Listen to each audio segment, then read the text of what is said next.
Oh, great, thanks. Did I put away the stuff last week, okay? I stuffed all the microphones in one envelope.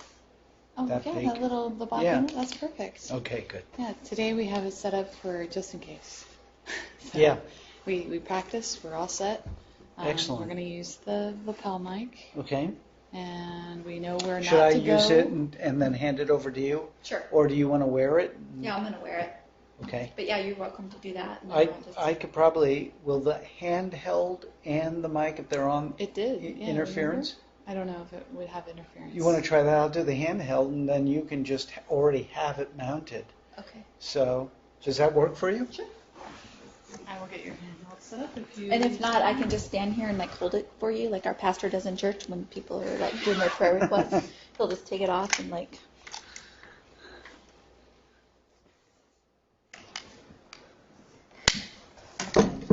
Know in a minute. Wow. Oh, that's that. I'm thinking, wow, that's that's on. amazing. You're wired even when you're not wired. I am so wired.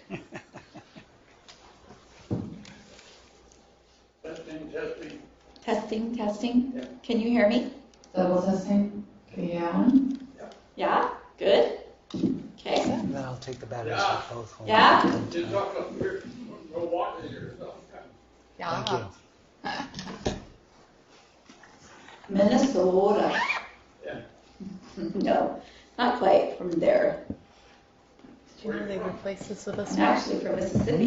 They replaced it with a smart desk, so it's ergonomic. You can put it up. I put it did. down. Wow. You got a Here touch we go. screen. You can draw. Wow. It's like Harry Potter. It really levitates. See how that does? That added to the time to set things up. So it's like, I know they changed everything. So I think we're good. Yeah, good. Excellent. Now mentioned You bring sign your up own sheet. chairs wherever you go. I do. Yeah. I love it. I love it. How long does it take to load and unload the equipment? Well, I just brought this and her and Booster today, so I dropped everything off at the front door and left it at the front door. I thought somebody had abandoned a child at the front door, and I was like, why does everything happen when I come to work? Hey, did we ever find out how the person? No, Michelle called them. They were fine, but Okay. apparently next time someone falls, we have to report it to campus because there's a fall report. You have to report major falls. I didn't know that. Now I know that. I see you around. Well, you know, I was trained as a philosopher. We don't know if she fell. All we know is we saw her prone on the sidewalk and people standing around her. The tree falls in the woods. Yeah, Doesn't make a sound. and if you didn't see it, you can't report it as a fall. You can find it as a prone woman. I can report it as a woman with a massive head cut. Oh, did you? Oh, it was bad. Oh, really? Yeah. Oh, my God. They went directly to the hospital. Oh. And she's older, so she was, her skin's Yeah. improved. Yeah. So it just wouldn't stop bleeding. They had compressed on it. So. Wow. It's like, Oh, my gosh, I didn't know that. I thought she had just kind of stood and the guy was with her. no, Oh, my gosh. the poor people had already taken care of it, so they're like, you're late to the game. Well, you had other responsibilities. Well, I got a minute to go. First class, sitting right up front with a fellow named You're just chilling. Oh, yeah. I would call him It shall be an intimate affair tonight. His father was Emil. He was killed in a railroad accident there on the siding. Yeah. Right. I will get out of the way. You're not in a way, but Enjoy. It's nice meeting you. Here's a church card with your edited your Yes, just email it. You'll have it posted on the audio or the video. yeah, the son was, he was my son. I will do that. Okay, you're welcome. Thank you for all your help. You've been great. thanks. Got a very good mind started there. Well, let's rock and roll. So, Good evening out there. I hope you found a seat all right. It's a little crowded here. I'm Robert Hannon for UAF Summer Sessions, and I want to welcome you to I'm predicting a very safe presentation. A couple of things that always have to do, you know, the housekeeping. Make sure your cell phone is up. There's also a sign-up sheet out on the desk in the lobby. So if you want advance notice of any of the other events Summer Session's doing this year, you can get email notices if you sign up on that sheet, and they'll be happy to do that. A couple of other things taking place this week and next Monday. Susan Wilsrud, director of the Calypso Farm and Ecology Center, will talk about growing vegetables and new farmers in interior Alaska. This is where a comment would be really, because I don't think they grow new farmers, but I think they grow vegetables.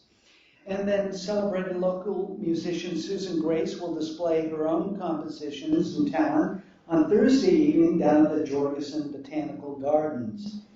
And then next Monday, UAF Museum of the North curator Marika Guthrie will discuss creating color from pigments and dyes. So all of those things you can be notified if you want to. But right now I'd like to introduce Angela Adams. She's a longtime educator in injury prevention. Her career started out as a public health nurse aide. Then in 1998 she became a car seat technician. She received her EMT-II certification while volunteering at Sheena Goldstream Fire and Rescue in 2002. As a grant writer for the Fairbanks Safe Rider Program sponsored by Fairbanks Memorial Hospital, she received her Child Passenger Safety Instructor certification in 2003. Angela has a unique perspective on the importance of injury prevention. She both educates the public about best practices, but also addresses the issue in a very practical, hands-on, frontline manner by responding as an EMT. So a unique perspective indeed. In both roles, she works to minimize the effects of injury, and her passion is motor vehicle safety and saving lives in her community. Please welcome Angela Adams. Thank you. Well, tonight I hope, can you guys hear me okay? So tonight I hope that we can be able to talk a little bit. It's a small group. I like a small group too. It's nice and intimate, so we get to maybe talk a little bit more in depth about things as they come along. Like you said, I do injury prevention. It's kind of just at my heart of what I do every day at the hospital. I do primarily the car seat program. I help parents install child restraints in their vehicles, and I teach them how to properly restrain their children in the car seat itself. I teach the EMTs here in town what to look for. Then I start talking about crash dynamics, what happens in a motor vehicle crash, and I talk to them about what kind of injuries they would be looking at when they're rolling up on scene in an ambulance, and how to be taking care of our loved ones if they're in our community. So a big wide range. But first of all, so we're going to talk about some injury. What is injury? We'll talk about injury prevention and maybe some things in our community that maybe we're not aware of, and that you can be aware of how maybe we can be a little bit safer to protect ourselves and our families. Then I'm going to talk to you about some crash forces. How do we derive crash forces? What kinds of collisions we have when we're in a motor vehicle crash? And what kinds of injuries we're going to find. What are the most common crashes that we're seeing out there on our roadways and highways? I'm going to talk to you about 5 different ways that seatbelts will help you prevent injury and save your life when you're in a vehicle. And then at the end, I have some case studies that I have here that involve fatalities that have occurred here in Fairbanks. So those are some things we're going to talk about tonight. So what is injury? So we have our environment, right? We have the different circumstances around that. Conditions outside the body. Well, what happens is you take all of those things, and if you add them all into one specific part of the body, it's going to create too much energy for that specific part of the body or organ. And so therefore, we have an injury. Okay? Mechanism of injury is how the injury occurred or sustained. So what caused the injury? Was it the baseball to the head? Okay. Was it your forehead hitting the windshield? So we look, when we say mechanism of injury, that's what we're talking about. What actually caused the injury? Sometimes a seatbelt will cause an injury. It's called seatbelt syndrome. After you're in a crash, sometimes it'll leave an abrasion or leave a scratch. So, mechanism of injury. Another aspect that I like to bring up is injuries as a whole affect us all. And so we have an injury, and that's basically the tip of the iceberg. Okay? So what happens is we have a major injury, maybe it's a debilitating injury from a motor vehicle crash. Let's say somebody breaks their neck and now they can't walk anymore. So they have years, months of rehabilitation, years of rehabilitation. They may never be able to walk again, but the cost of caring for that person as a community as a whole is ginormous compared to the initial injury that we see and treat, at the local level at the hospital. So injuries are just the tip of the iceberg, but yet they affect all of us as a whole in the community. So those are the things I like for you to be thinking about as we're talking about how can we prevent injuries with ourselves and our family. So why am I here? Because unintentional injuries are the leading cause of death and injuries for children birth to 14 years of age. And after that, the other thing I would like to point out is falls are ranked number 1 for adults 35 to 85 years of age. Now, what does that say? That's saying that if an adult comes into the emergency room and we ask, how did you get hurt? Well, I fell down and I did this. That is what a fall is. So we take that patient at their word for whatever that is. And so those falls can mean a variety of things, but we have to, if they say, I fell, then that is the cause of, that's the mechanism of injury. Does that make sense? And the main thing is, these injuries are preventable. 99% of the injuries that are out there that are happening, the unintentional injuries are preventable. So education is the key to preventing these. So injury prevention is a process used to decrease injuries or death due to injury. So education and then public awareness. And this is my second year teaching or talking here, and so this is just one more avenue that we've gone to try to make the public aware. Like I said, we've been outreaching to speak at the EMS symposium to our local responders, trying to educate them about how to be preventing injuries and those types of things. So community awareness. Yes, my focus is child passenger safety in automobiles, and we're really going to delve into that. But I did, when I talked to Mr. Craddock, he wanted me to go, talk about some things that are on a community level here in town. So let's talk about summer. We have the skateboard park, we have the water safety, we have the new Tanana Valley River Recreation Area. We just put up 3 kids don't float kiosks to put out life jackets out there. We want kids wearing life jackets. Even if they're playing in the water this deep, we want life jackets on these kiddos. Okay? ATV, helmets, bikes, helmets. ATVs, another area that is really, it's a battle that we have, are state law, 16 years of age before a child should be driving an ATV. We have children much younger on our ATVs and our motorcycles and things like that.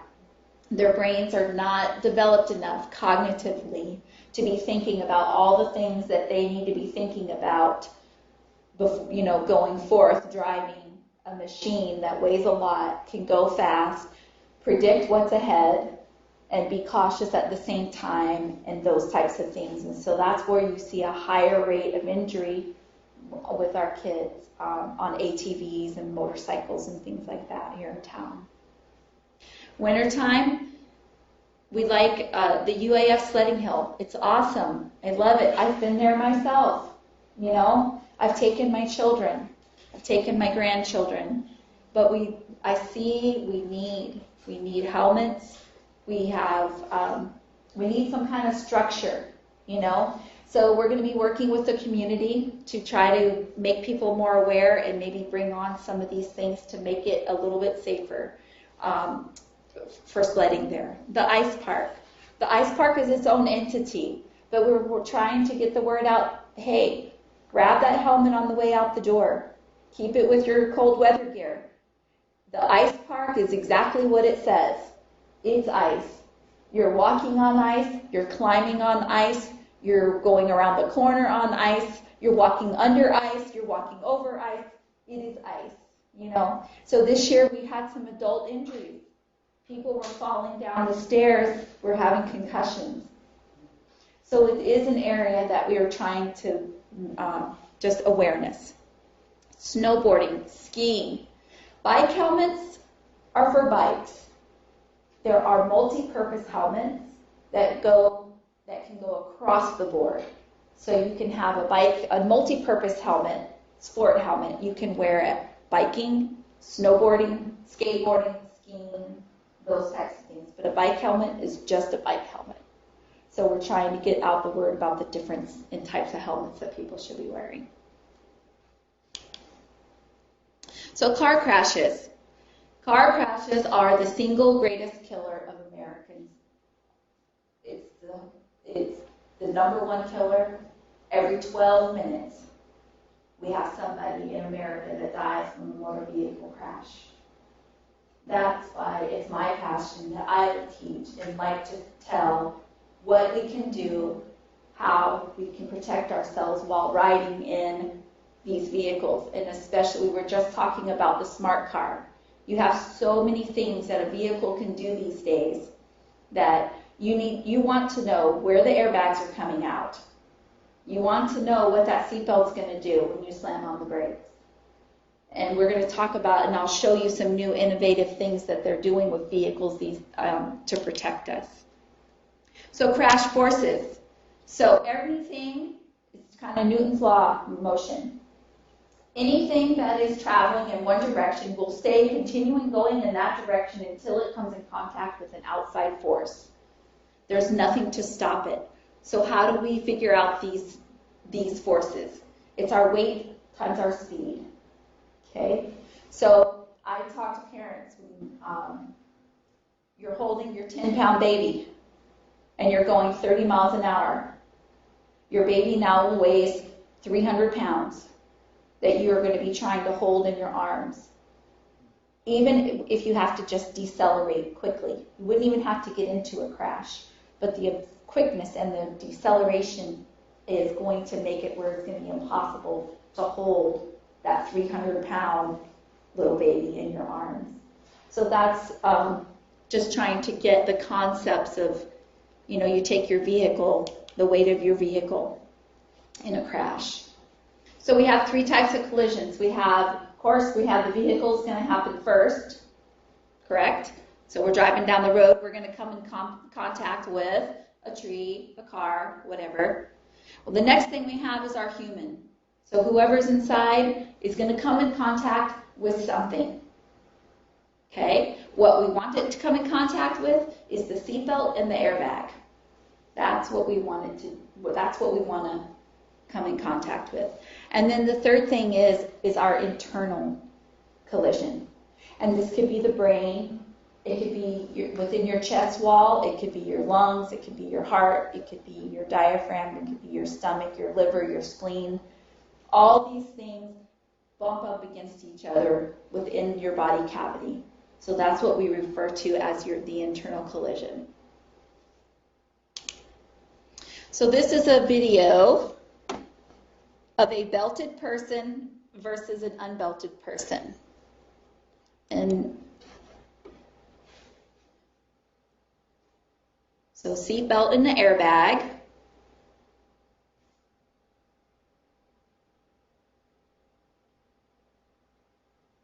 So it stays relatively in place.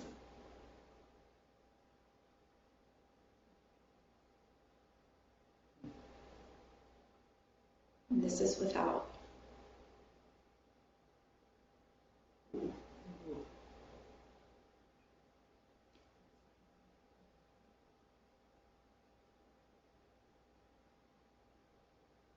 Your best chances of survival are to wear your seatbelt and have an active airbag in front of you. Okay? So do you see the difference of how far forward a body goes?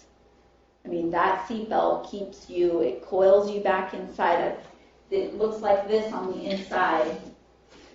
And this right here, there's one of these built right inside of here. And that once it engages, then that is what recoils back into, and it sits you back up in your seat straight so that you're sitting up straight to protect your head and your spinal cord. This I leave in here just because it is just such a dangerous thing to do when I'm teaching parents about young infants in car seats. Children have to stay rear-facing until they're 2 years of age now, but you never can put a rear-facing car seat in front of a front airbag. So most of the time, most children ride, I mean, you don't see them in the front seat hardly at all anymore. And this is why.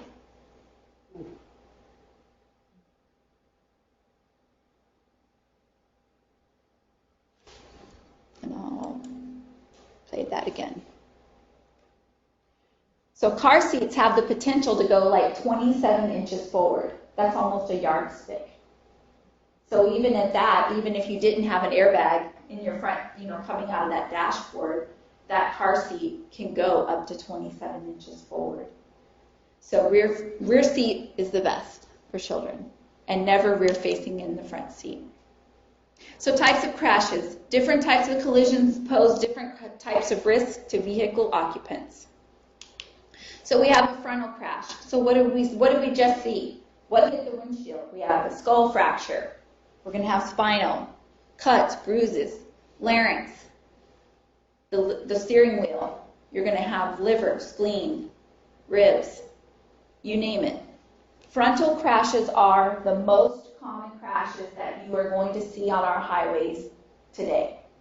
So when a vehicle manufacturer starts manufacturing their vehicle and planning ahead and seeing what they're going to do, most of the safety features that you will see are designed to protect the occupant upon a frontal impact. Do other crashes happen? Of course they do. And yes, there are certain things that they will do to help with those crashes, but their main focus is frontal because that is the most common crash that you will see. This is my first mini case study. So this is here in Fairbanks. This was out on the Parks Highway. It was December 2nd. Of course, it was dark, 5:30 at night. We had a young lady. She was pretty busy.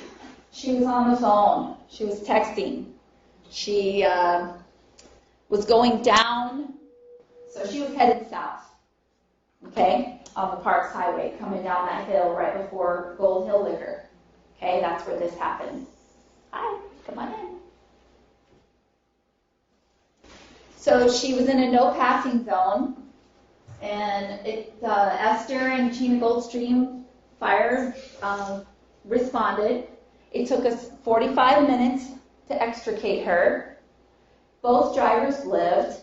The driver of the truck, it was a 60-year-old male. He put both of his feet on the brake and full extension of his legs, because that's what we do. It's an automated response. You're just going to do that. So naturally, all of his injuries were from his knees down, crushing both of his legs.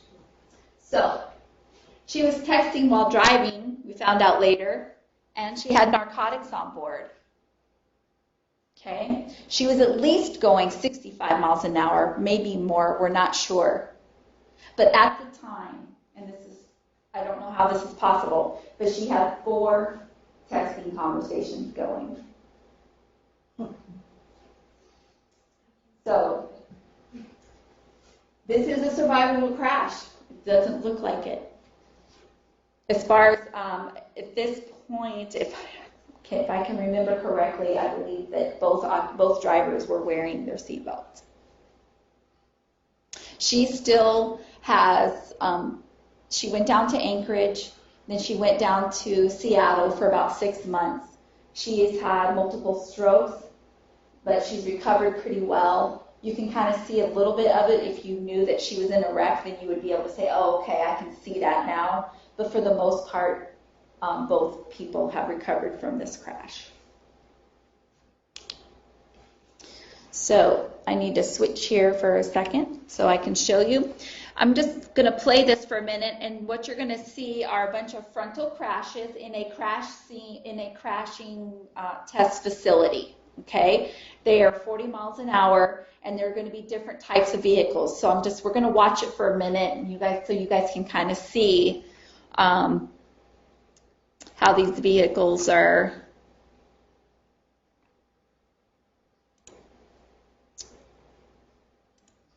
What kind of impacts that they're under. So 40 miles an hour, not very fast.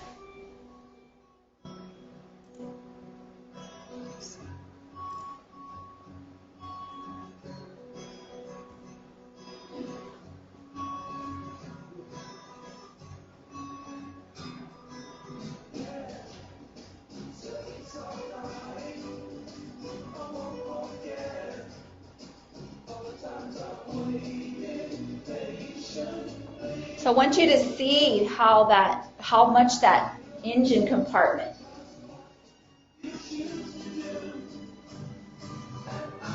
is just totally obliterated. That's what's saving our lives. This is called the crumple zone. All of this you're seeing is happening within like 1/10 of a second. So when you see those safety ratings, this is where all these safety ratings are coming from. These manufacturers spend millions and millions of dollars every year. That's why our cars are getting more expensive and more expensive.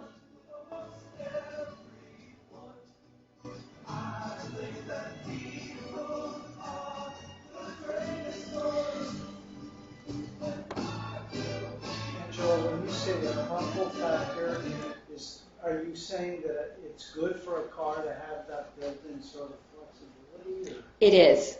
Okay. We want that built in. Because if we didn't have that built in,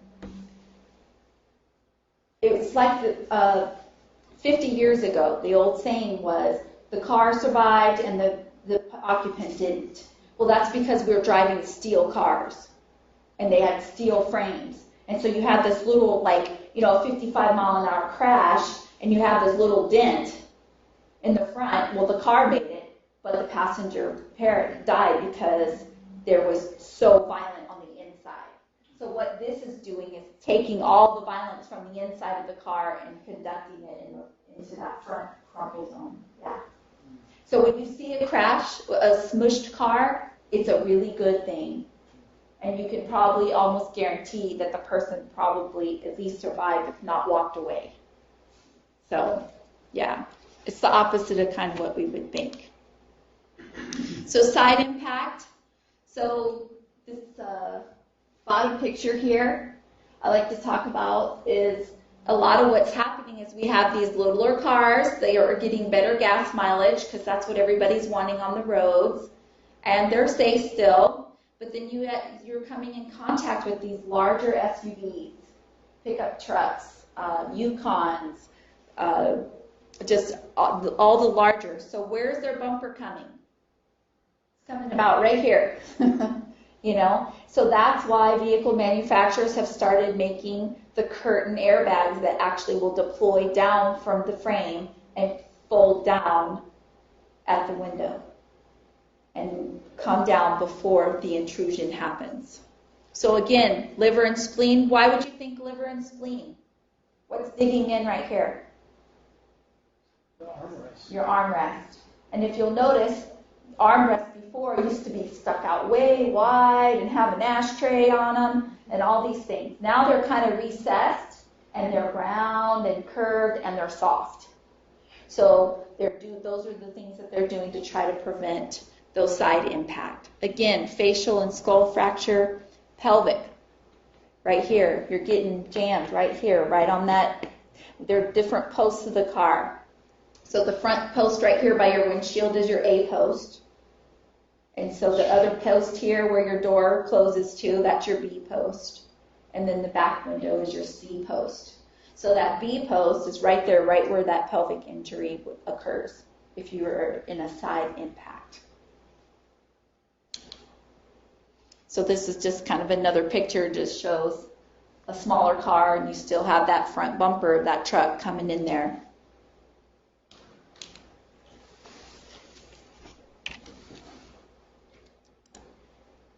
And this is our side impact.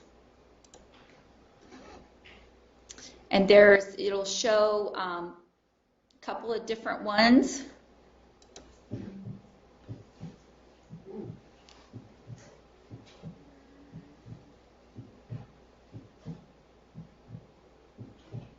See how the head moves towards the impact.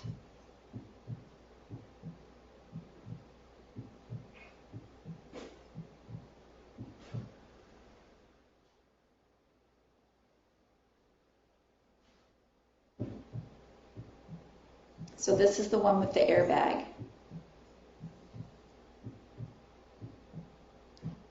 It cuts down quite a bit on the glass that comes in, how far the head goes over. A lot less going on there at that time.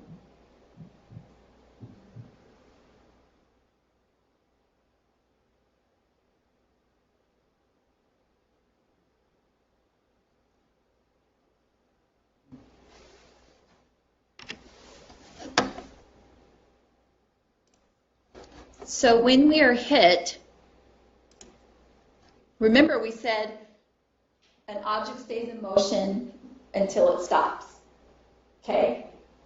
So when I get hit from the side, basically what happens on a side impact is the body itself, because your body's much heavier than your head, gets hit right here. That force pushes the body out from underneath your head. And it pushes the head towards the impact while it's pushing your body out from underneath you. That's why you see that head moving towards the impact, towards the windshield. And that's, again, why they are doing those curtain airbags now, to try to prevent some of that neck flexion and in there. I guess the windshields have safety glass, but the side windows and some of those side impact, the glass just shattering with shards flying through the air, right? Right. Have they ever thought about requiring safety glass for the side windows, or is that too heavy or expensive? Well, they do, but again, the most common crash that happens is from the front. Yeah. And so they are solving the problem with the curtain and the airbag. And the curtain airbag is going to be protecting more because the impact is so much closer. So if you're in the front, you have about, 5 feet, 6 feet, versus, and that glass is not going to shard as much. So, yeah. So again, they're thinking, okay, what crash is going to happen the most? So rear impact. So so this is where we get our whiplash from. Okay, the same thing is happening when you get rear-ended as if you're hitting from the side. Okay, so if I'm rear-ended, it's basically going to push this seat forward and my head's going to go backwards. Okay, and that's what extends the neck. Okay, and that is why it's important to adjust your head restraint. So this is considered a head restraint. It's not considered a headrest, as most of us refer to them. Okay? It should lie right here. on the back of your head. Some of them are adjustable. You're finding a lot of them now are not adjustable, and you're finding them much more tilted forward. So you're sitting there like this, and you're like, I wish I could adjust my headrest. But what that is doing, it is actually it is protecting your spinal cord and your vertebrae.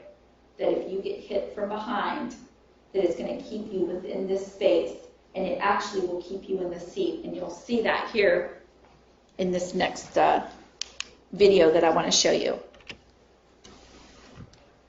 And it's a little bit longer, this video, but I think you guys would like it to enjoy it. Research officer, the Insurance Institute for Highway Safety and Highway Loss Data Institute. One of our regular evaluations of vehicles is an evaluation of whether or not are able to provide some protection against whiplash injuries. Our evaluation is based on simulating a rear crash using this laboratory here. We take the vehicle seats out of the vehicle and mount Can you guys hear it? Platform, which is then moved as if it were a car that had been struck in a rear crash. Measurements from the dummy are then used to judge which seats are doing a better job of moving the head together with the rest of the body in a way that reduces the stresses and the strains in the neck. My name is Ron Wells. I'm an engineer tech. The sled is a steel flatbed that runs on rails that can be programmed to produce specific acceleration and deceleration. Behind me is the mechanism that moves this platform. It's a large tube of compressed air and a plunger that comes out of that tube. A computer program tells the plunger how hard to push the platform. Once that cylinder is loaded up with air, we release that air. It hits the sled as if it was a real impact. The test that we use simulates the kind of crash that might consist of your vehicle being struck from behind by a vehicle weighing about the same at 20 miles an hour. In our test, we do the same thing. We push the sled forward in a span of less than a tenth of a second. During that time, maximum accelerations experienced by the sled uses 9.5 times the force of gravity. BioRig is the crash test dummy that's specially designed for whiplash testing. You can see that it has a simulated vertebra for each of the vertebrae in the human spine. So when we run a simulated crash, the motion of the dummy's head and body are very similar to the motions that your body would experience in the same kind of crash.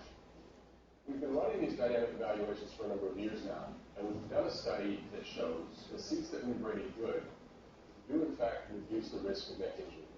So we know that as manufacturers have changed seat design to earn good ratings in our tests, that we are in fact making vehicles safer in these very common rear impact crashes. So did you guys see how by just having that headrest up there, it kept that occupant, it kept that dummy within that space. And so those vertebrae are not being stretched. If this is too low,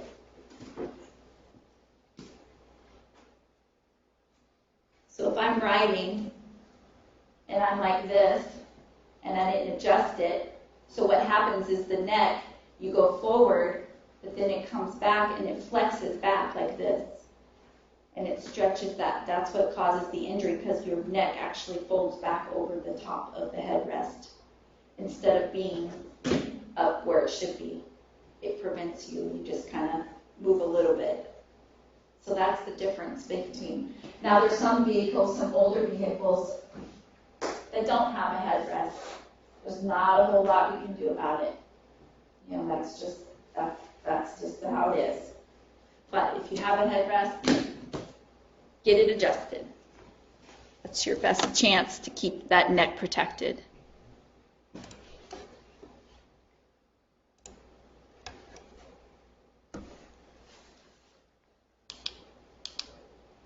So rollovers. We talk about them. They don't happen very often, but they can typically be one of the most serious. You have things flying around your car. This is where we talk about how to ride. What are you transporting? You know, are you transporting children? Are you transporting work equipment? Things like that. I drive the Safe Kids van around. I have a bar between me and the back and all this stuff that I carry around with me. Because I don't, even if I slam on the brakes, I don't want it all coming forward. So this is when we think about, okay, what's in there? Again, for seatbelts, you're 4 times more likely to be thrown out of a vehicle than if you're wearing your seatbelt. So we always, always, always want to be wearing our seatbelt. This video I'm going to show you is a gentleman who fell asleep and he wasn't wearing his seatbelt.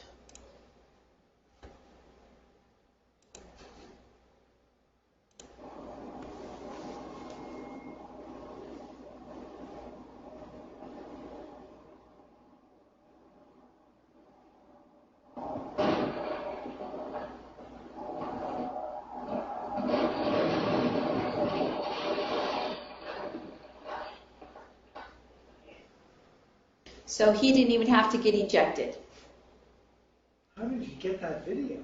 It's a driver cam, and I wondered that myself, and we were kind of talking about it. I didn't go into, I don't know for sure, but I'm thinking that it was probably mandatory for him for some reason to have that in there, and then they probably just happened to catch it. I don't know. So he stayed in the vehicle, which is a very awesome thing. I'm glad he did. I don't know the outcome, but he would have been much better off sitting right there with his seatbelt on, and coming in contact with an airbag. Can you address briefly the fantasy? A lot of people think they're better getting thrown out because they watch too many James Bond movies.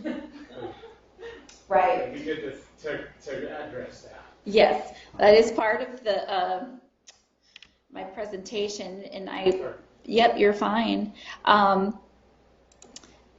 Just because I don't know what slide it is in my mind, but you're correct. It is a myth that you can get out faster. Oh my goodness, if something happens. But fire and water involved in motor vehicle crash. So I'm going to get burned to death. It's one of those things. Or I'm going to drown. Are the 2 top things that people are worried about.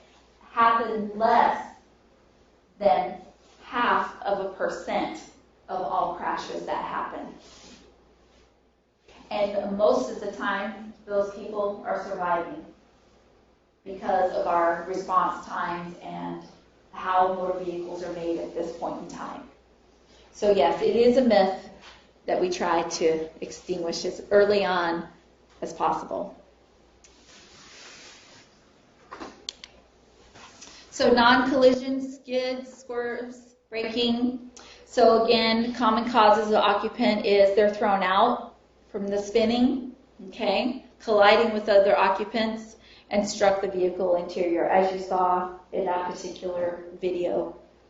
He didn't get thrown out, but he definitely came into contact with most of the part of that vehicle. So earlier we were out standing there talking in the hallway about unsurvivable crashes, and there are some out there. We were actually talking about that little smart car that's out there. Have you guys seen it? It's about this long, about this tall, really cute. Maybe your Barbie could fit in it. But this is a realization, and this is sometimes where we get those myths from, because sometimes people will be doing everything that they were supposed to be doing. They wore their seatbelt, their airbag was turned on, their brakes were good, everything was fine. They got into this crash that was an unsurvivable crash. But what does everybody talk about? What makes the news? What's in the newspapers? What do you see pictures of? You only see well, if he wouldn't have been wearing his seatbelt, maybe, So that's kind of where we get some of those things from. But yes, your best chances of survival, again, are your seatbelt in conjunction with your airbags. Now, when airbags first came out, what were people doing? They weren't wearing their seatbelt anymore because, now I have an airbag in front of me, I'm good to go. So that was our first battle that we had to start addressing when airbags came out. So 5 ways that restraints help us to prevent injury. Well, one, the main reason we wear a seatbelt is we want it to keep us in the vehicle. Okay?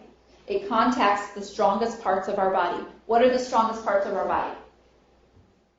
Collarbone and our hip bones.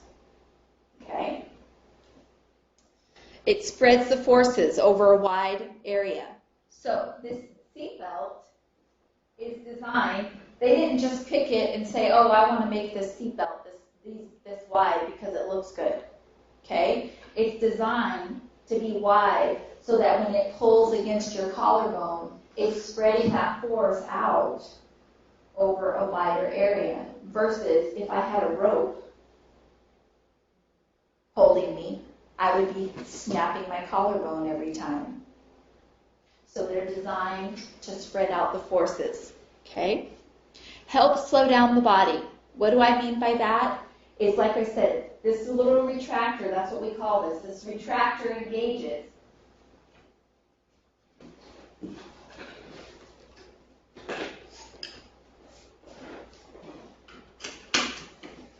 Okay, so I'm sitting here, I get thrown forward. That retractor engages and it pulls me back and sucks me into my seat. Okay? As it's doing that, then I'm going to go forward again. And this is actually made with some elasticity in it. So it'll stretch. Okay? And what that does, and it comes back, and then it kind of stretches, I'm slowing down a little bit slower than if I had no stretching at all. I'd be like hitting a brick wall. And I would be slowing down too fast. Does that make sense? So seatbelts help you slow down.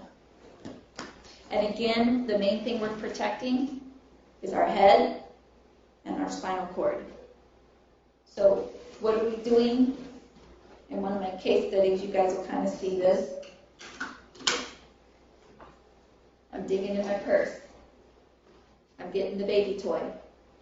I'm getting the CD, when there were CDs. I'm getting the CD, and I'm sticking it in. So I'm doing this. So in a crash, the seatbelt's going to do this. And then I'm going to be sitting straight forward, because this is my best chance of survival, and my least amount of injuries I'm going to sustain is if I am looking forward, going straight. Pending, it's a frontal crash. Okay? So that's how our seatbelts are working for us. So some challenges we have. Of course, there's non-use. What is everybody doing now? Who hates the bell? Who gets in their car and doesn't buckle up right away and the bell starts dinging? So a lot of people now are buckling it. And then they get in. So now they don't have to hear the dinging. So this is the battle we're doing now. Misuse. What's a misuse for your seatbelt? What does it do right here if it's not adjusted right? People put covers on them, and they sometimes put them under their arm, or they'll put them behind their back, just like children do, because it just is irritating them right here. So that's a misuse, and so we try to tell people, you can't add anything to your seatbelt, and you need to have it over your collarbone. That's how it works. That's one of the things I like about winter in Alaska, because you have a coat, and you have a collar, and now that will keep it off of your neck, and most people will wear their seatbelt correctly in the winter, because they have that collar to help there. Changing behavior. And that's just part of some of the challenges that we have. So again, we're preventing injuries from becoming more serious. The things that we look at are before, during, and after a crash. What's happening before? Maintenance on your vehicle. Do you have good tires? Was somebody drunk?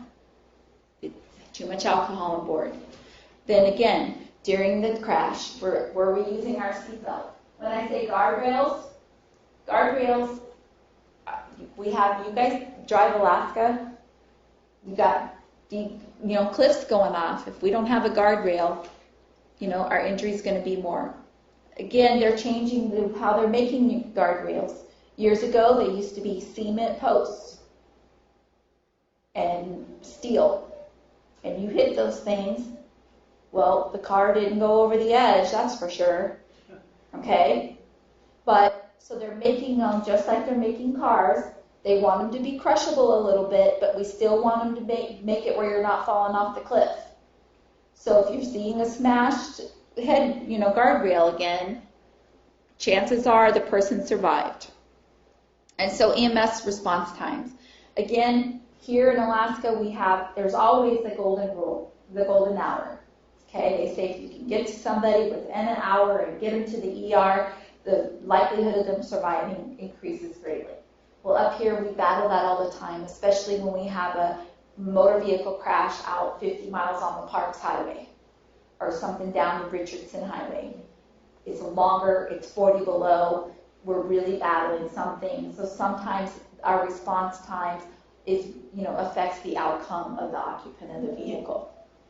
And of course, age also is a key factor of whether the occupant, for baby versus, adult or. Question. In the rear seat of a sedan. Four-door car? Huh? A four-door car? A four-door car, yeah. Okay. There are usually 3 seat belts, and the 2 near the doors have a lap belt and they have a shoulder and the one in the middle usually just has kind of a lap belt.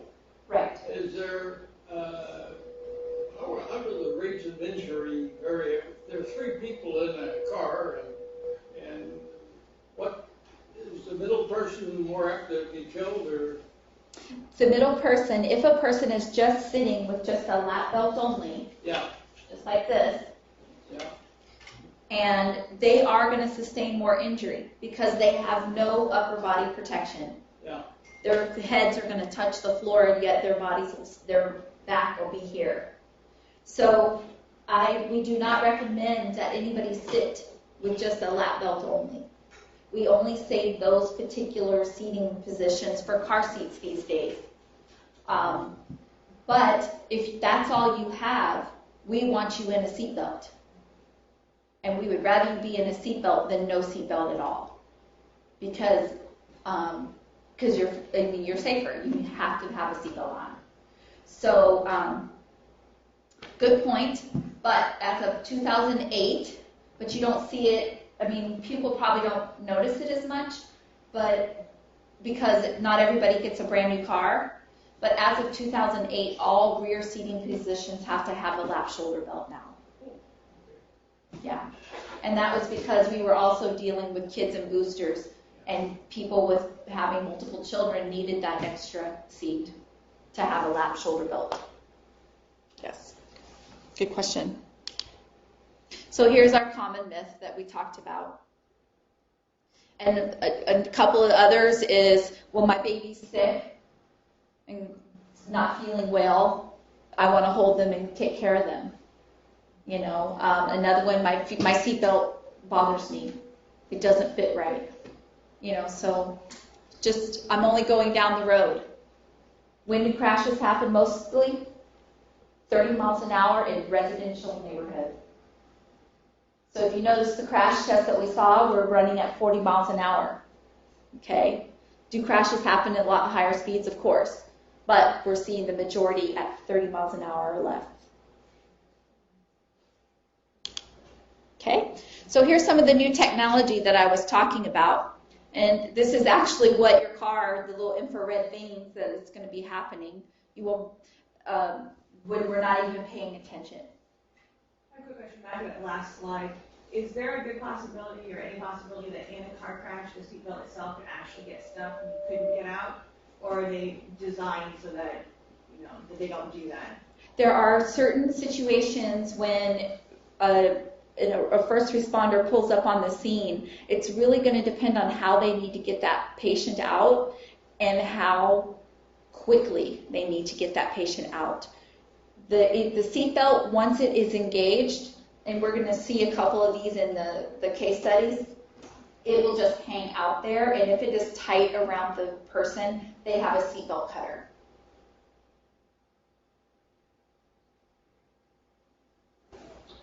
Is it possible for an inflatable seatbelt bag to deflate because of the impact? I'm sorry, could you repeat that? Can it be punctured in any way after it's inflated? What, the airbag? Yeah. Could it be punctured? Could it be Can it punctured? deflate from the impact? It's designed to deflate in the impact. It will do it automatically. It doesn't stay blown up. So it will, you see it come out and then it automatically is deflating. Because once, and they have what's called generational airbags, you'll see an initial, I'll say explosion, you'll see an initial explosion and then inside is another one and another one. So that it will continue to slow you down, okay? But it's not intended to just stay up because you don't want to be bouncing off of it. Yeah, it needs to come out and you're good. But yeah. So we're turning on, so this is all happening simultaneously. So this all happens before you even know what happened, okay? So the lights are turned on, the door's unlocked, shuts off the fuel when the airbags are deployed, puts on your hazard lights, disconnects the battery. I like the one that says shuts off the fuel when the airbag deploys. So necessarily what that's saying is when an airbag deploys, we're looking at a pretty severe crash. That's a pretty big indicator how fast the person was going. Now keep in mind, if you were hit from the side, your front airbag is not going off. Okay? So the sensors are directly designed to where they will hit, if they have to be hit exactly straight on. Because even if they're hit from the side, sometimes with the front airbag will not deploy and you'll be like, okay, but, or if they hit from the front, well they were, but they weren't hit head on. Okay? This is a safety thing also for first responders.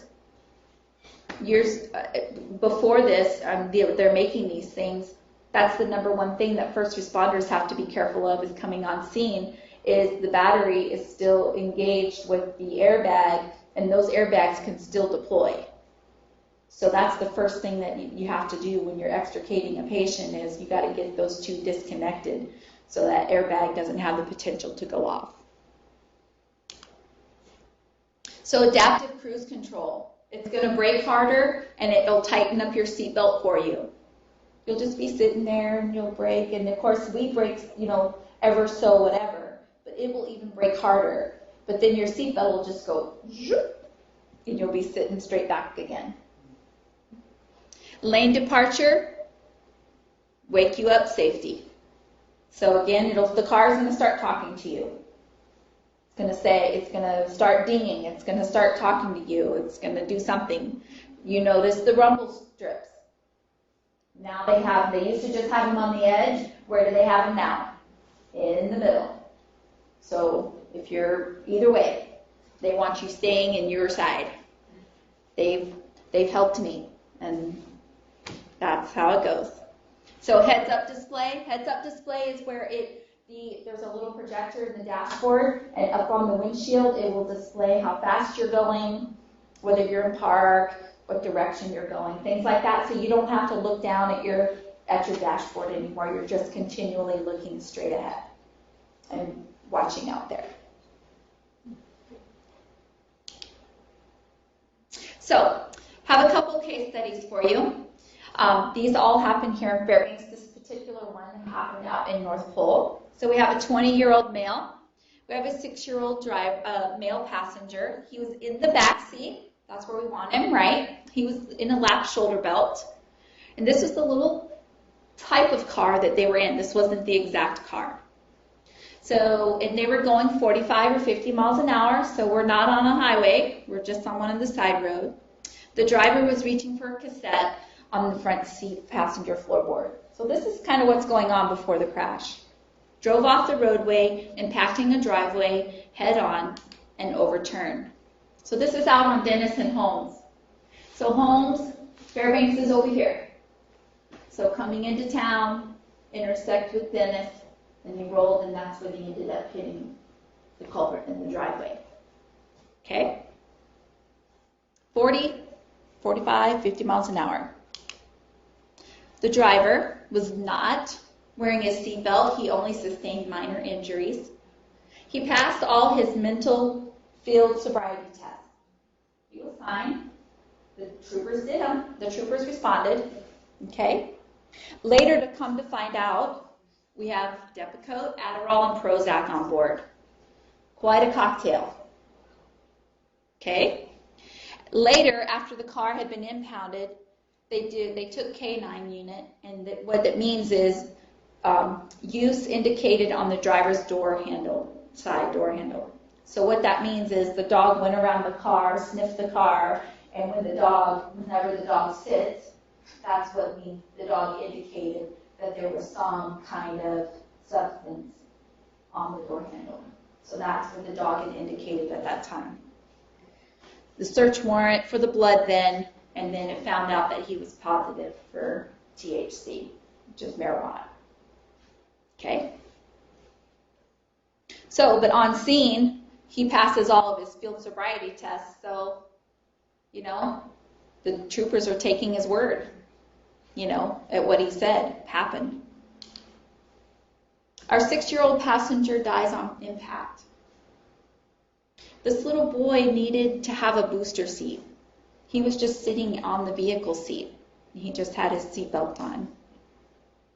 He had severe abdominal injuries. It had crushed his spinal cord, and of course, his head injuries. So he went from the front seat, and he landed, and he hit the windshield into the front seat, or went from the back seat to the front seat. So if he had been wearing a booster,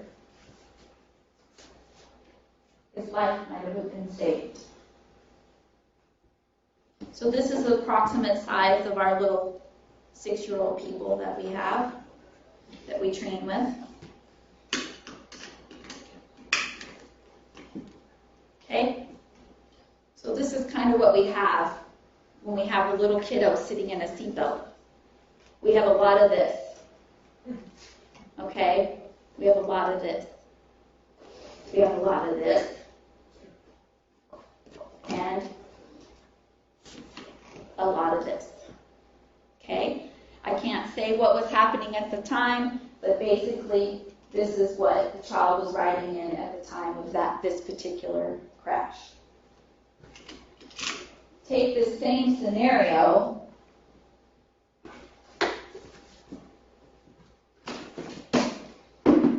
just a booster. All we're doing is boosting the child up. It's not a car seat.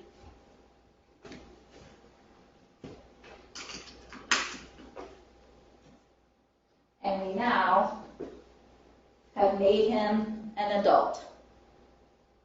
It fits in good. There's no wiggle room. I got some hips going on here. This is where this is going to hold the child in. And where is this going? Right across the collarbone, right where it should go. So that could have been the difference between this little boy making it. Okay. So the Alaska state law, this was before it changed. It used to be anybody over 4 years of age had to be in whatever was appropriate. So whether we knew it was a booster, but then people really didn't know what to put them in. So the law changed after this. The sad thing that I feel about this, and I know it was the dad that was driving his son. So he was adjudicated for the case. He didn't spend any time in jail. The judge had decided that he had suffered enough pain and probably will the rest of his life for not having his child properly restrained. The other thing I do know is the parents have been arguing, and the mom was adamant, no, you have to use this booster. Well, they weren't together at the time, and so they were just back and forth with the child, and so the dad was like, no, I don't have to, and I don't have to do what you say. And so there's just lots of things that go into it. But our law has changed now, and so it gives specific criteria for our booster kits. So, let's see, before I start this case study, I'm running about 8 o'clock. So I don't know, we can take a quick break, or you guys doing okay? Just keep on going? Okay, all right. This case study happened up on Chena Ridge. We have a 31-year-old male. He was driving in this little sporty Mitsubishi car. And then we have a 60-year-old female. She was driving an SUV. This SUV was driving up Chena Hill. And the Mitsubishi was driving down the hill.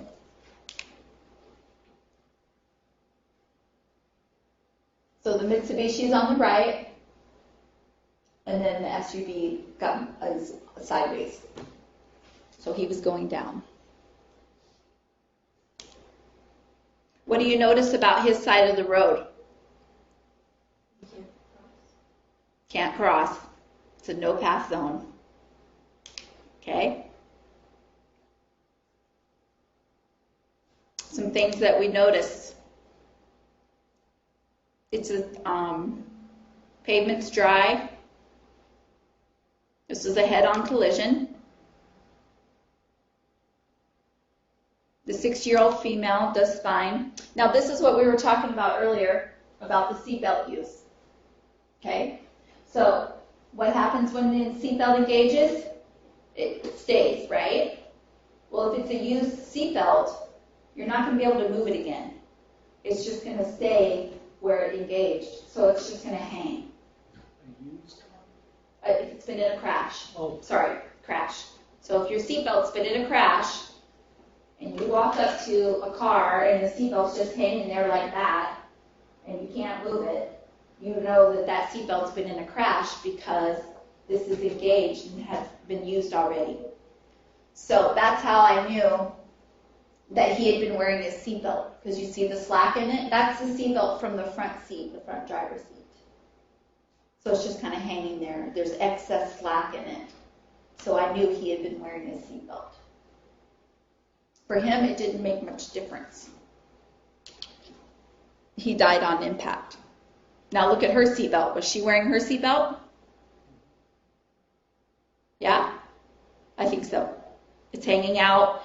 If I went up there and tried to move it, I wouldn't be able to move it. It would just be stuck where it was engaged.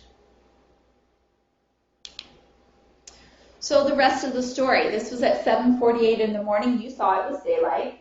The pavement was dry, clear weather. He was going too fast.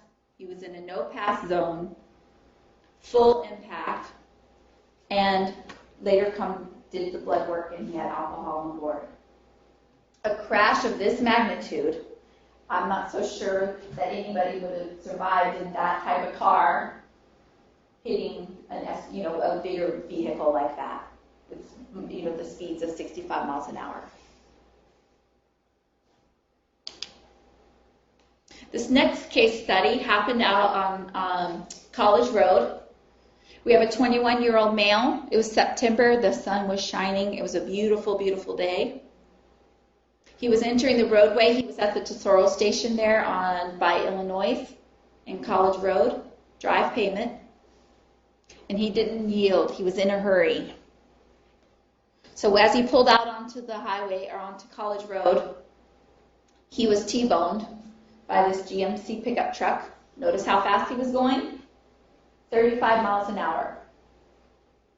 Not going very fast. Seatbelt was indicated, no injuries to the GMC driver. The difference in this crash is it's a full impact. And what I mean by full impact is there was no braking. No braking occurred before that GMC hit the Toyota. Okay? So, I don't have my... So he was over here, the little Corolla came over here, and he was going to go this way. And the GMC came this way and came in contact with him this way. So you see, notice all the stuff that's going on? This was a couple years ago when they were doing all the construction on College Road. And every day, that intersection was different. One day they had the cones here. The next day they had the cones in this lane. Then they had the cones over here. And then they had a turn lane over here. And then they had you yielding this way. It's very, injuries, things, accidents happen when we're changing, the highways are changing all the time. So again, he's pulling out, our Toyota Corolla, our GMC is coming up the road this way. I think it happened like around 8 o'clock at night or something. It was like bright day. So the Traveler, the GMC, had a green light. He had no reason to be braking. He wasn't going over the speed limit. He wasn't breaking the law.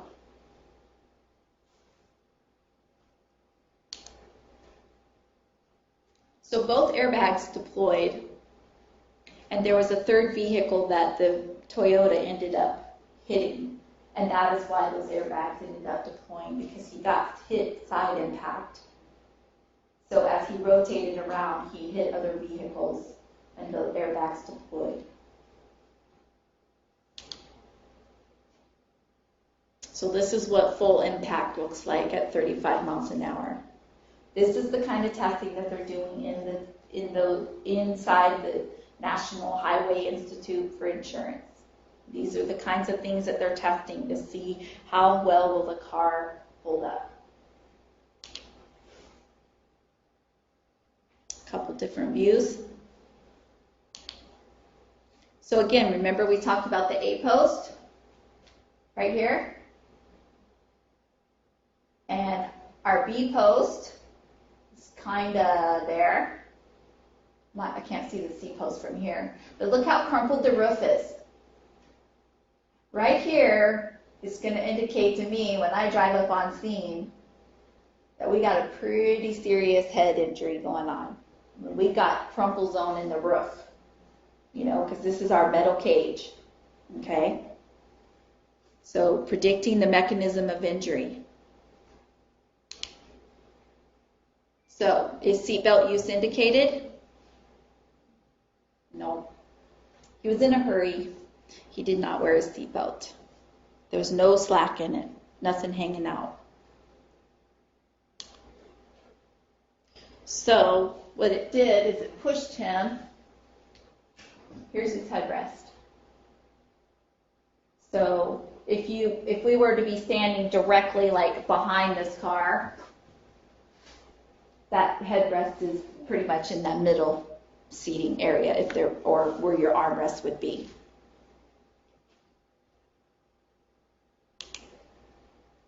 So again, this is what the B post. So this is where, right here, this is where the door closes right here.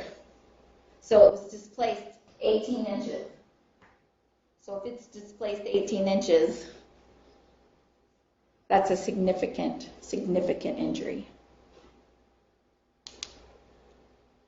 So, a moment to process and factor out some outcomes. Was this a survivable crash? I don't know. If he had been wearing his seatbelt? I don't know. 35 miles an hour, no braking, full impact. There's some pretty serious crash forces there. How heavy is that pickup truck? Times 35. We're talking thousands of pounds. So, this gentleman was transported to FMH and transported to Providence. And then he later, I think it was about a week or maybe 10 days later, come to his injuries with brain injury, and did not survive.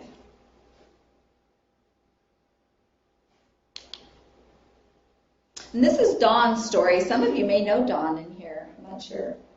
She's been a longtime resident of Fairbanks.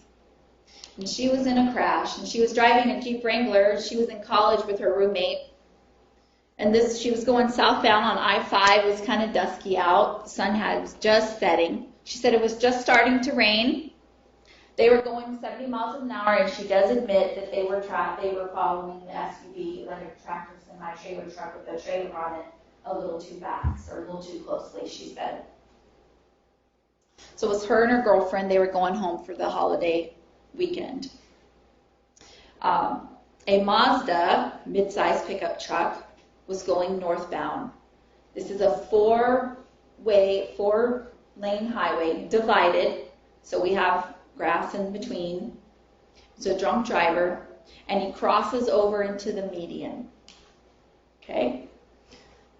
So here's our semi-truck, which looks like this. So one of these, right here. And this is where Dawn's Jeep is. They're following a little too close. And this is where our Mazda pickup truck comes. And he crosses all the way over here and hits them head on. This is his third time offense, drunk driver. He has no driver's license, this is not his vehicle, and he has no insurance. Of course, they find this all out later. But these are the things that are happening, preventable. Third time, no driver's license. So those are the things that we start thinking about. How could this have been prevented? This is her Jeep Wrangler. She was the passenger. Her girlfriend was driving. They weren't really in a hurry, just driving a little too close. So can you see her seatbelt there? Was she wearing her seatbelt? Yes. Because it's just hanging there. They took it off of her. They didn't have to cut it off or anything like that. So it's just hanging there. So she was wearing her seatbelt. Before I go on. So she was sitting there, and this was, again, back when they had CDs in their car. So she's in the passenger seat, and she had her leg crossed, and she was reaching over like this to do the CD. So as you'll see, the story goes on. All her injuries happened to the leg that she had crossed over.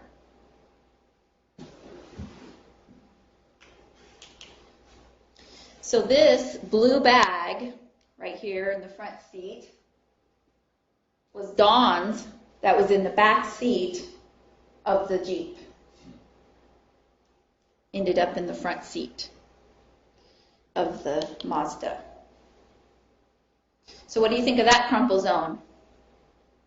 It's pretty depleted. Not much left. It looks like they had to cut the roof off, and so they probably ended up having to cut the A-post off right here.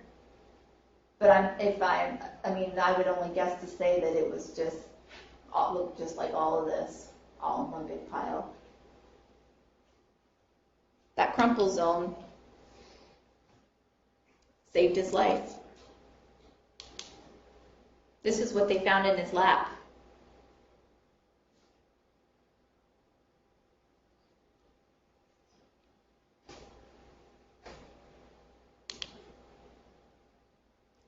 So what happens when you get into this kind of crash?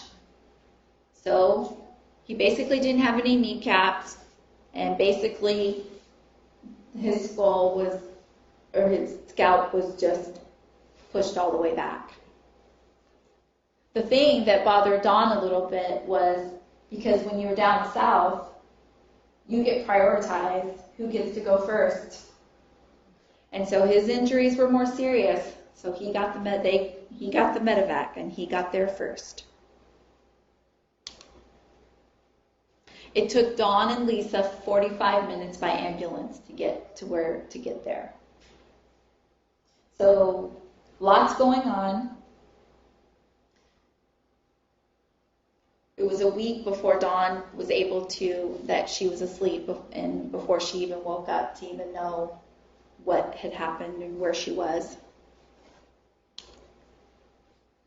So she had head injury, selective memory loss, a double compound fracture, and multiple facial lacerations.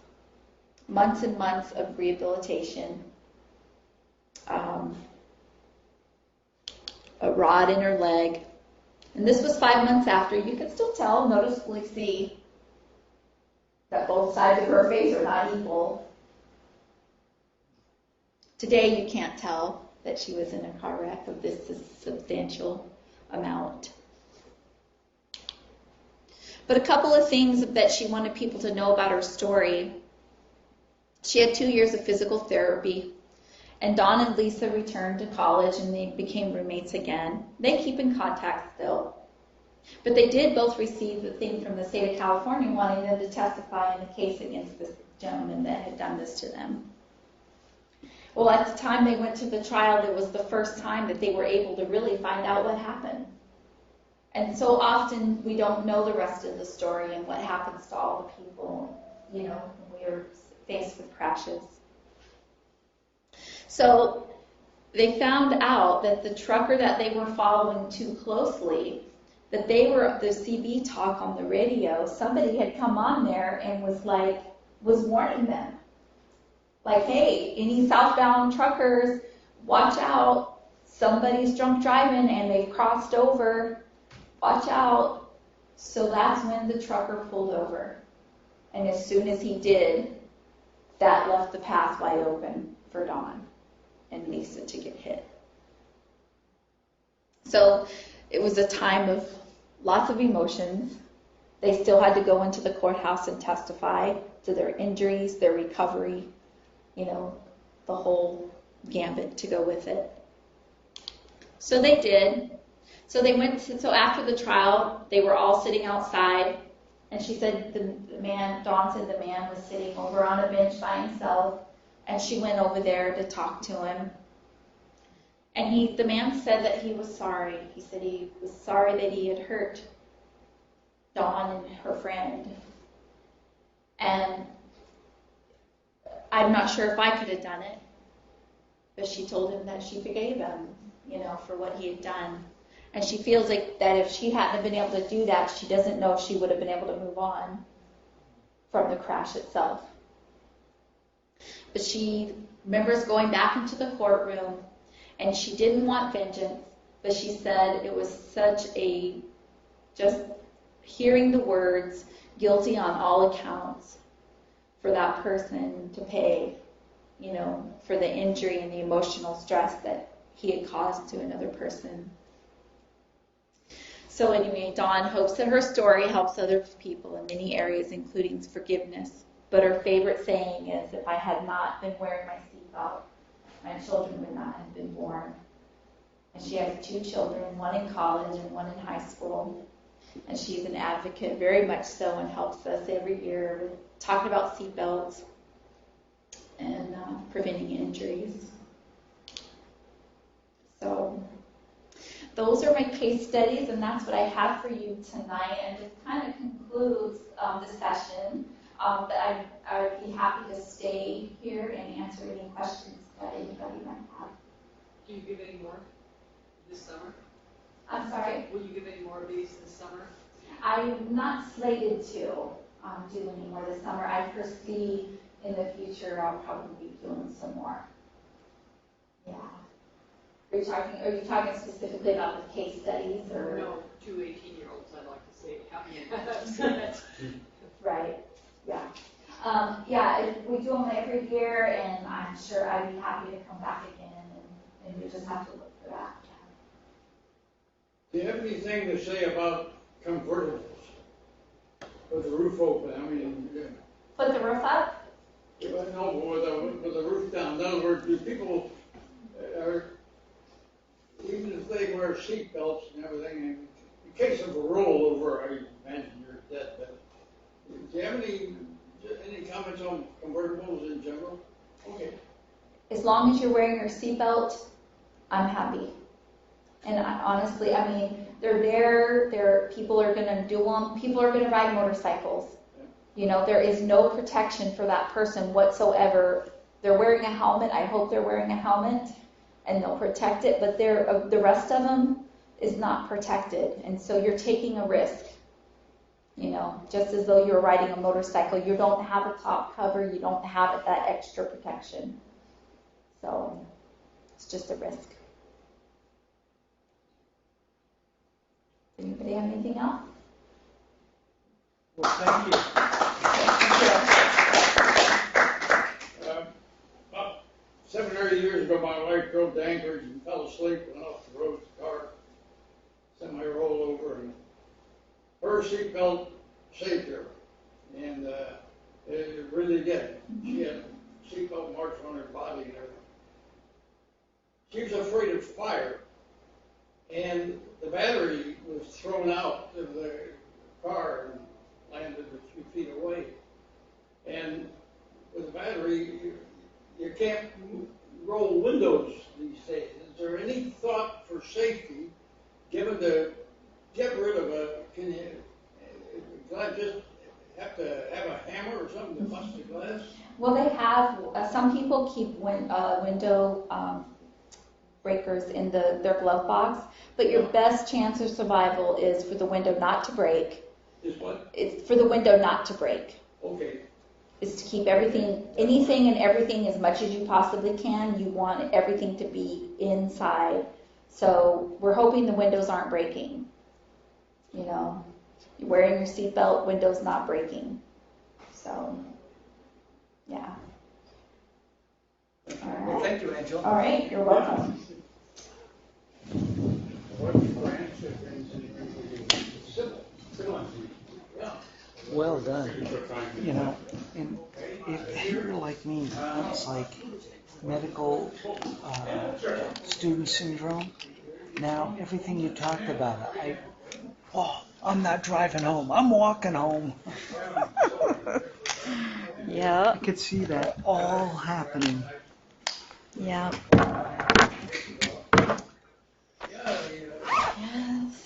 Now, was that one with Vince's son? I was not sure if I was going to do it because a lot of people do know, but I try to keep it as generic as possible and not, because I really would hate for the parent or the family to have any more emotional, over that. Now, did they talk to you about maybe posting your PowerPoint online? Yes, and she gave me the card to email, and I will be able to, but I won't be able to do the case studies. Oh, yeah. I'll be able to do everything but those. Well, it's surprising the number of people who request to see these PowerPoints again. Right. And so. And well, they're probably going to be wanting to see those. Well, I can totally understand. I mean, it's probably a legal thing. But out of respect, I know. Out of respect. Yeah. Yeah. Well, good for you. I'll be right back. I'm going to check on those. Yeah, I just read a real interesting book by a mechanical engineer about design of aircraft for crash survivability. And there's a whole chapter on the end about the seating, that underneath the seats were crumple zones, specifically, and then all these federal regulations about how far it has to crush with how much force applied. And exactly like we're talking here. But better if some of nobody wants to.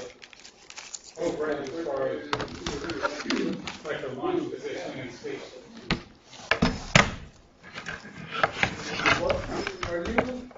You're just temporarily in Fairbanks here, and then you rotate to other places? Or? Oh, no, I live here. Huh? I was raised in Delta. I live here. Oh, okay. Yeah, I live here. I moved to Fairbanks officially in '95. So, yep, I work over at the hospital. Well, you enjoyed this. I'm glad you did. I could talk all night on it. I could tell so much into it. It's fun. You need help with your doll, or? No, sir. I'm just going to load her up and I wheel her out. It's got to be a breath of fresh air sometimes to meet people that are interested in listening to you. There's so many people that aren't. Right, or I'm trying to preach to them. I'm sorry? Or I'm trying to preach to them. Yeah, right. Wear your seatbelt. Yeah. Do this, do that. I was a long-haul trucker for 30 years, and so I saw a lot of death on the highway too. And sure do drive more carefully after seeing some of that. Now, do you, Not anymore. do you drive a train or? Now, yeah. Yes. They have some new engines, just a couple of years ago. Yeah. Maybe they're higher powered or they. Yeah, that's right. Do you like those or? I do, yeah. There's a lot more. Yeah, a whole lot of computerized stuff. Now, since when I was a student in electrical, and we were in a subset of computer science. Okay. And within that, my field, I'm not real interested in desktop machines, but my field was what they called embedded systems, which would be computers that control other machines. And now looking at these modern locomotives, it's all embedded systems. They have some 5,000 sensors checking all kinds of different parameters and I got it. This is it? I think I Janice know are a her. good team. Huh? Yep, I know. She goes with me everywhere I go. see She never things like says a that. word. She's never hungry. So where's your seatbelt in oil? Yes. Who gets top billing though? Well, see, You kept last week. Let me push that door for you. Turn it down. My wife and I planned to come here, Thank you. and that was a big mistake. Oh, why? My wife, she's ailing a little bit, she was crossing the sidewalk and she stumbled and she fell and Meg got her face all cut and her arm bruised and today we just got back from an x-ray and she may have some kind of a fracture in a shoulder bone. I mean, we're not blaming the program, Right. but yeah, we drove to the hospital, the emergency room, and yeah, we've been to all these except that last one. This was good. I'm sorry more people weren't here. This was Yeah, I am too. well, you know, the How's fair. she doing? Huh? How's she doing? Well, she didn't want to come tonight. She's ailing and she hurts. Okay. But no, she's getting better. I mean, but yeah, she stumbled and it was bad.